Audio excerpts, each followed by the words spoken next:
Hello दोस्तों, नमस्कार। स्वागत है आप सभी का अपने YouTube channel Avinash sir GS वाला में। दोस्तों, आज के वीडियो में हम लोग इंडियन पॉलिटी में आर्टिकल पढ़ने वाले हैं और आर्टिकल में अनुच्छेद 62 के अंदर के पार्ट को पढ़ने वाले हैं। तो आइए दोस्तों, बिना देर के हुए हम लोग वीडियो की शुरुआत करते हैं।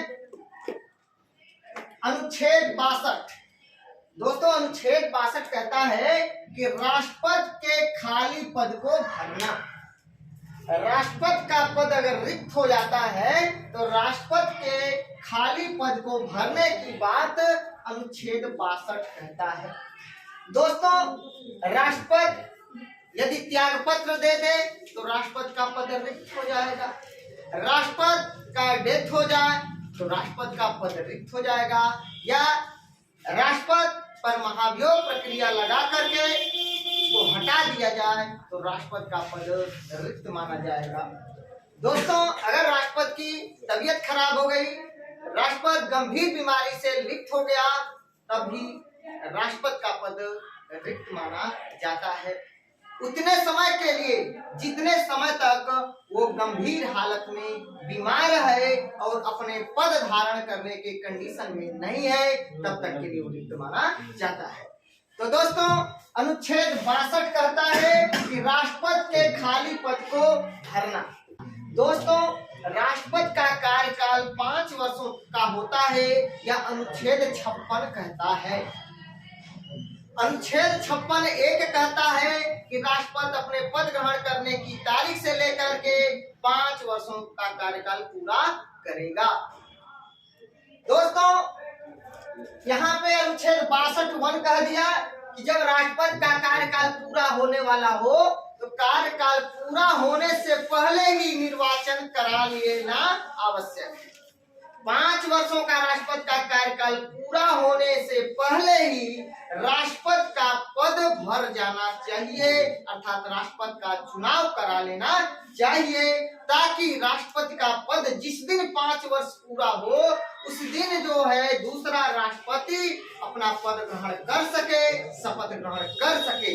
तो अनुच्छेद 62(1) कहता है कि राष्ट्रपति के कार्यकाल अर्थात पदावधि समाप्ति से हुई रिक्ति को भरने के लिए निर्वाचन कार्यकाल की समाप्ति से पहले ही पूर्ण कर लिया जाएगा। यह अनुच्छेद 62(1) कहता है। पूरा खिसका लीजिए, पूरा खिसका दीजिए। दोस्तों, 62(1) आपने देख लिया कि अगर राष्ट्रपति का कार्यकाल 5 वर्ष पूरा होने वाला है तो 5 वर्ष पूरा होने से पहले ही राष्ट्रपति का चुनाव करा लेना चाहिए। यह अनुच्छेद 62(1) कहता है, ताकि जिस दिन राष्ट्रपति का कार्यकाल पूरा हो उसी दिन नया राष्ट्रपति अपना पद ग्रहण कर सके, शपथ ग्रहण कर सके।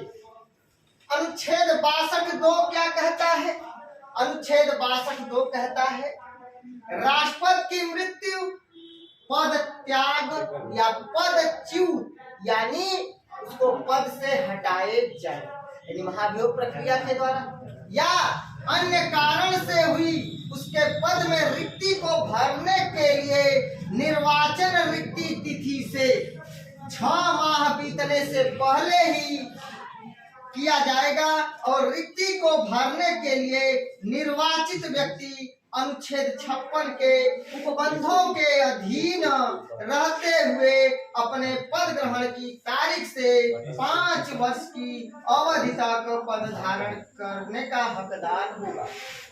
दोस्तों, अनुच्छेद बैठो जल्दी से, देखो उसको कैमरे को मत हिलाना।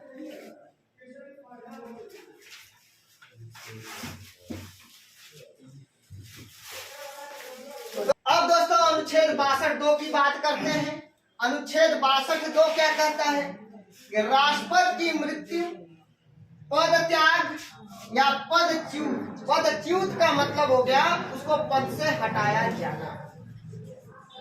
पदच्युत या अन्य कारण से हुई उसके पद में रिक्ति को भरने के लिए निर्वाचन रिक्ति तिथि से 6 माह बीतने से पहले किया जाएगा और रिक्ति को भरने के लिए निर्वाचित व्यक्ति अनुच्छेद 56 के उपबंधों के अधीन रहते हुए अपने पद ग्रहण की तारीख से 5 वर्ष की अवधि तक पद धारण करने का हकदार होगा। कुल मिलाकर के मैं आपको बता दूं कि अनुच्छेद 62(2) कहता है कि अगर जो भारत के राष्ट्रपति की मृत्यु हो जाए या वह त्याग पत्र दे दे या महाभियोग प्रक्रिया के द्वारा उसको हटा दिया जाए तो किसी भी हालत में 6 महीना से अधिक वह पद रिक्त नहीं हो सकता, अर्थात 6 महीना के अंदर अंदर में चुनाव कराना अनिवार्य है। यह अनुच्छेद 62(2) कहता है। तो अनुच्छेद 62(1) कह दिया कि अगर राष्ट्रपति का कार्यकाल पूरा होने वाला है 5 वर्षों का तो उसके पहले चुनाव करा लीजिए समय से। और 62(2) कह दिया कि राष्ट्रपति की मृत्यु हो जाए, राष्ट्रपति त्याग पत्र दे दे, राष्ट्रपति को महाभियोग प्रक्रिया के द्वारा हटा दिया जाए तो जो पद रिक्त हो रहा है वह किसी भी हालत में 6 महीना से अधिक खाली नहीं रह सकता। 6 महीने के अंदर अंदर में चुनाव कराना अनिवार्य है। चलिए, तो आप लोगों ने 62(2) समझ लिया। अब हम लोग अच्छा एक बात और बता दें, अनुच्छेद 62(3) क्या कहता है? अनुच्छेद 62(3) कहता है कि अगर कोई भी कार्यवाहक राष्ट्रपति के रूप में कार्य कर रहा है तो उसको वही सुविधाएं मिलेगी, वही वेतन भत्ते मिलेंगे जो मुख्य राष्ट्रपति को मिलता है। उसमें कोई कमी नहीं किया जाएगा। जो विशेषाधिकार मुख्य राष्ट्रपति को, मेन राष्ट्रपति को होता है वही कार्यवाहक राष्ट्रपति को भी मिलेगा। यह अनुच्छेद 62(3) कहता है, याद रखिएगा। चलिए, हमने 62(1) और 62(2) का उल्लेख किया है और 62(3) आपको बता दिया। आप समझ गए होंगे कि अनुच्छेद 65 की बात करते हैं। अनुच्छेद 65 क्या करता है? भारत का उपराष्ट्रपति कार्यवाहक राष्ट्रपति के रूप में कार्य करता। देखिए, भारत का उपराष्ट्रपति कार्यवाहक राष्ट्रपति के रूप में कार्य करता है और उसके कृत्यों का निर्वहन करता है।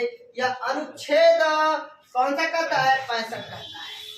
अभी सिंपल में समझिए, अनुच्छेद 65 कहता है कि राष्ट्रपति की अनुपस्थिति में भारत का उपराष्ट्रपति कार्यवाहक राष्ट्रपति के रूप में कार्य करेगा। तो अनुच्छेद 65 आपने समझ लिया। अब हम लोग अनुच्छेद 65(1) की बात करते हैं। 65(1) क्या कहता है?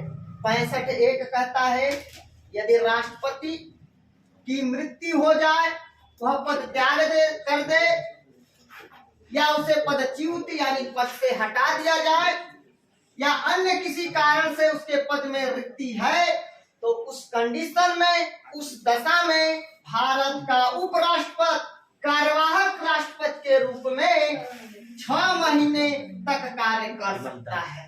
अर्थात एक लाइन में समझ जाइए इसको कि अनुच्छेद 65(1) कहता है कि भारत का उपराष्ट्रपति अधिकतम 6 महीना तक कार्यवाहक राष्ट्रपति के रूप में कार्य कर सकता है। 6 महीना से अधिक कोई भी कार्यवाहक राष्ट्रपति काम नहीं कर सकता। मैं दोबारा बता रहा हूं, ध्यान समझिएगा।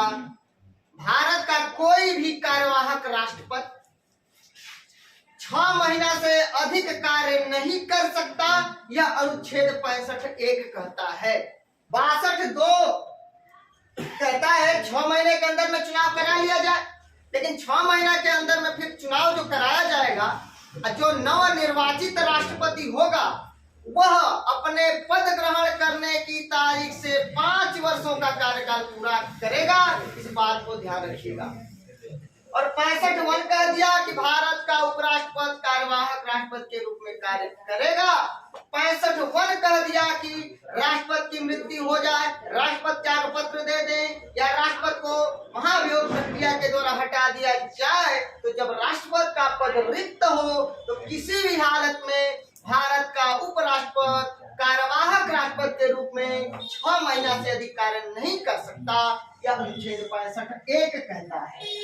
65(2) क्या कहता है? जब राष्ट्रपति बीमारी या अन्य किसी कारण से अपने कृत्यों का निर्वहन करने में असमर्थ है, तब उपराष्ट्रपति उस तारीख तक उसके कृत्यों का निर्वहन करेगा जिस तारीख को राष्ट्रपति अपने कर्तव्यों को फिर से संभालता है। ध्यान से समझिएगा। तो अनुच्छेद 65(1) कहता है कि भारत के राष्ट्रपति की मृत्यु हो जाए या वह अपना त्याग पत्र दे दे या महाभियोग प्रक्रिया के द्वारा उसको हटा दिया जाए, तो किसी भी हालत में वह 6 महीना से अधिक कार्यवाहक राष्ट्रपति के रूप में कार्य नहीं कर सकता। और अनुच्छेद 65(2) क्या कहता है? 65(2) कहता है कि जब भारत का राष्ट्रपति बीमारी या किसी अन्य कारण से अपने कृत्यों का निर्वहन करने में असमर्थ है, तब उपराष्ट्रपति उस तारीख तक उसके कृत्यों का निर्वहन करेगा जिस तारीख को भारत का राष्ट्रपति अपने कर्तव्यों को फिर से संभालता है। कुल मिलाकर के इसको एक लाइन में समझें कि यदि भारत का कोई ऐसा राष्ट्रपति जो एक गंभीर बीमारी से लिप्त है, वह कार्य करने में असमर्थ है, तो भारत का उपराष्ट्रपति कार्यवाहक राष्ट्रपति के रूप में कार्य करता है और वह तब तक कार्यवाहक राष्ट्रपति के रूप में कार्य करता है जब तक मुख्य राष्ट्रपति अपना पद ग्रहण नहीं कर लेता, अपना पद संभाल नहीं लेता। जब भारत का कोई भी राष्ट्रपति गंभीर बीमारी से लिप्त हो, वह कार्य करने में असमर्थ हो, तो भारत का उपराष्ट्रपति कार्यवाहक राष्ट्रपति के रूप में कार्य करता है और वह तब तक कार्यवाहक राष्ट्रपति के रूप में कार्य करता है जब तक वह राष्ट्रपति अपना पद और अपना कर्तव्य नहीं संभाल लेता है, कर्तव्यों को करना शुरू नहीं करता है। देखो लिखा हुआ है कि कृत्यों का निर्वहन करेगा जिस तारीख को राष्ट्रपति अपने कर्तव्यों को फिर से संभालता है। अर्थात भारत का राष्ट्रपति अगर जो गंभीर बीमारी में लिप्त है, तो भारत का उपराष्ट्रपति कार्यवाहक राष्ट्रपति के रूप में कार्य करेगा और तब तक वह कार्यवाहक राष्ट्रपति के रूप में कार्य करेगा जब तक कि मुख्य राष्ट्रपति अपना जो है कर्तव्यों को करने न लगे, अर्थात अपना पद ग्रहण न कर ले। तो अनुच्छेद 62(2) कह दिया। अनुच्छेद 62(2) कह दिया कि यदि भारत का राष्ट्रपति गंभीर बीमारी से परेशान है, गंभीर बीमारी में लिप्त है, तो भारत का उपराष्ट्रपति कार्यवाहक राष्ट्रपति के रूप में कार्य करेगा और वह तब तक कार्यवाहक राष्ट्रपति के रूप में कार्य करेगा जब तक कि मुख्य राष्ट्रपति अपना पद ग्रहण नहीं कर लेता। अनुच्छेद 66 क्या कहता है? भारत के उपराष्ट्रपति का निर्वाचन। भारत के उपराष्ट्रपति के निर्वाचन के बारे में अनुच्छेद 66 कहता है। अनुच्छेद 66(1) क्या कहता है? निर्वाचक मंडल। भारत के उपराष्ट्रपति का चुनाव एक निर्वाचक मंडल के द्वारा होगा और इसका उल्लेख अनुच्छेद 66(1) में किया गया है। भारत के उपराष्ट्रपति का निर्वाचन एक निर्वाचक मंडल द्वारा किया जाता है। उस निर्वाचक मंडल में लोकसभा और राज्यसभा के सभी सदस्य शामिल किए जाते हैं। सभी बोल दिया, सभी का मतलब हो गया निर्वाचित और मनोनीत दोनों शामिल किए जाएंगे। और अनुच्छेद 66(1) में ही कहा गया है कि भारत के उपराष्ट्रपति का निर्वाचन आनुपातिक प्रतिनिधित्व प्रणाली द्वारा एकल संक्रमणीय मत पद्धति के द्वारा किया जाएगा और ऐसे निर्वाचन निर्वाचन में मतदान गुप्त होगा। अनुच्छेद 66(1) कहता है कि भारत के उपराष्ट्रपति का निर्वाचन आनुपातिक प्रतिनिधित्व पद्धति के आधार पर एकल संक्रमणीय मत पद्धति के द्वारा किया जाएगा और ऐसे निर्वाचन में मतदान गुप्त होता है। कुल मिलाकर के एक लाइन में समझ जाइए कि निर्वाचक मंडल यानी भारत के उपराष्ट्रपति का निर्वाचन का उल्लेख अनुच्छेद 66 में है। 66(1) में निर्वाचक मंडल के बारे में बताया गया है कि लोकसभा और राज्यसभा के सभी सदस्य भाग लेते हैं, अर्थात संसद के सभी सदस्य भारत के उपराष्ट्रपति के चुनाव में भाग लेते हैं। और दूसरी बात, आनुपातिक प्रतिनिधित्व प्रणाली के द्वारा एकल संक्रमणीय मत पद्धति के आधार पर गुप्त मतदान के द्वारा अप्रत्यक्ष रूप से उपराष्ट्रपति का चुनाव होता है। अप्रत्यक्ष रूप से भारत के उपराष्ट्रपति का चुनाव होता है। देखिए, भारत के राष्ट्रपति का और उपराष्ट्रपति का दोनों का चुनाव अप्रत्यक्ष रूप से होता है। प्रत्यक्ष और अप्रत्यक्ष का मतलब, प्रत्यक्ष मतलब हम और आप जनता जिसे डायरेक्ट वोट करते हैं वह डायरेक्ट होता है अर्थात प्रत्यक्ष होता है, और हमारे और आपके द्वारा अर्थात जनता के द्वारा चुने गए प्रतिनिधियों के द्वारा जो चुने जाते हैं वो अप्रत्यक्ष रूप से होता है। चलिए, तो आपको 66 समझ में आ गया, भारत के उपराष्ट्रपति का निर्वाचन। 66(1) में कहा गया है निर्वाचक मंडल लोकसभा और राज्यसभा के सभी सदस्य भाग लेंगे और आनुपातिक प्रतिनिधित्व पद्धति के अनुसार एकल संक्रमणीय मत प्रणाली द्वारा होगा और ऐसे निर्वाचन में मतदान गुप्त होता है। यह अनुच्छेद 66(1) कहता है। 66(2) क्या कहता है?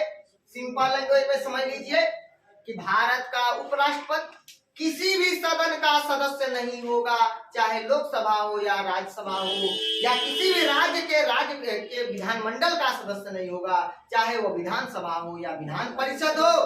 अगर जो संसद के किसी भी सदन का सदस्य है या राज्य विधानमंडल के किसी भी सदन का सदस्य है, तो जिस दिन वह उपराष्ट्रपति चुन लिया जाता है, जिस दिन वह उपराष्ट्रपति चुन लिया जाता है और पद ग्रहण कर लेता है, उसी तारीख से उसका पद रिक्त माना जाएगा। जिस दिन से वह उपराष्ट्रपति चुन लिया जाता है उस दिन से उसका पद रिक्त माना जाता है। ध्यान रखिएगा।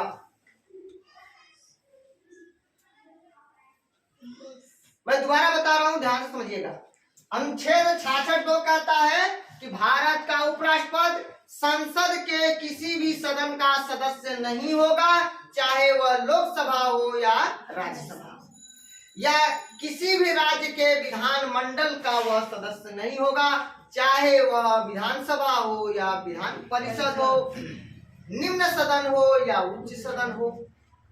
और अगर कोई संसद का सदस्य या राज्य विधानमंडल का सदस्य उपराष्ट्रपति निर्वाचित हो जाता है तो निर्वाचित होने के बाद पद ग्रहण करने की तिथि से माना जाएगा कि वह पद अपना रिक्त कर दिया।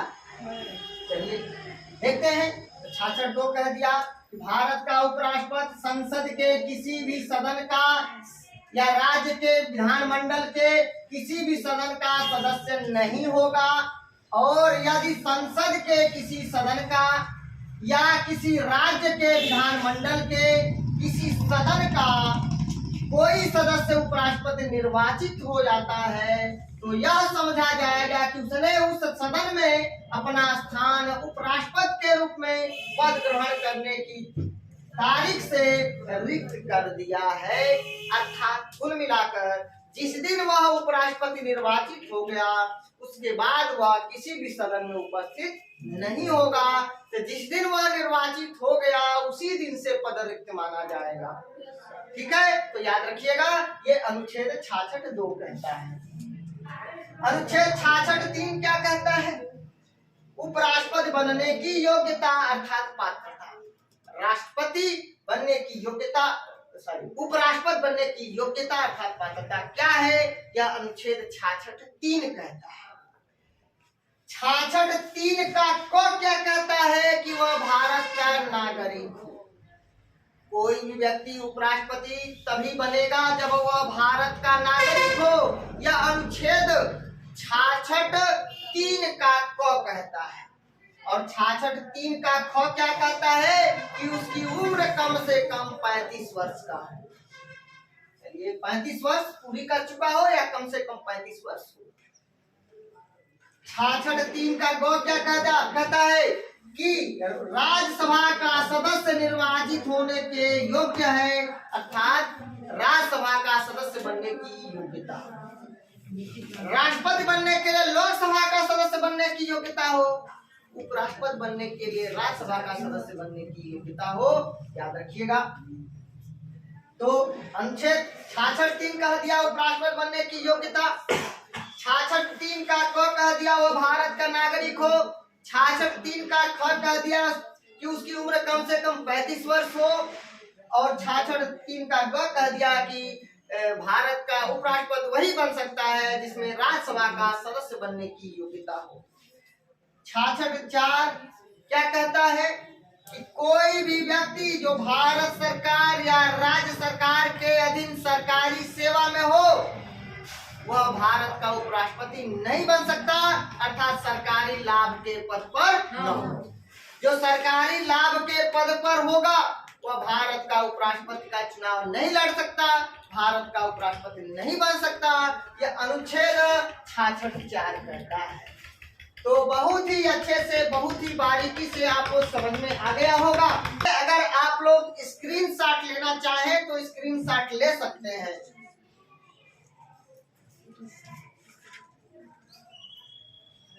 क्या कोई दिक्कत है? चल नहीं रहा है? दोस्तों अगर आप लोगों को मेरा वीडियो अच्छा लगे तो प्लीज दोस्तों लाइक कमेंट शेयर करके मुझे सूचित जरूर करना। कौन सा क्वेश्चन दिए थे? हाँ दोस्तों, हमने आप लोगों से अपने पिछले वीडियो में एक क्वेश्चन पूछा था, भारत का वह कौन ऐसा पहला राष्ट्रपति है या वह भारत का कौन ऐसा राष्ट्रपति है जो पूर्व में all India trade union Congress अर्थात अटक का सदस्य था। तो दोस्तों इसका आंसर होगा वीवी गिरी, वराहगिरी, वेंकट गिरी। इसका आंसर होगा वीवी गिरी।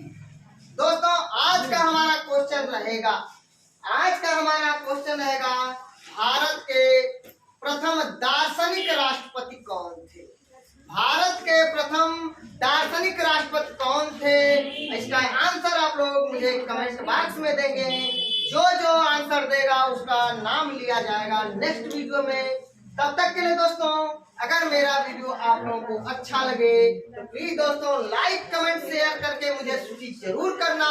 मिलते हैं नेक्स्ट वीडियो में, तब तक के लिए नमस्कार, धन्यवाद, जय हिंद।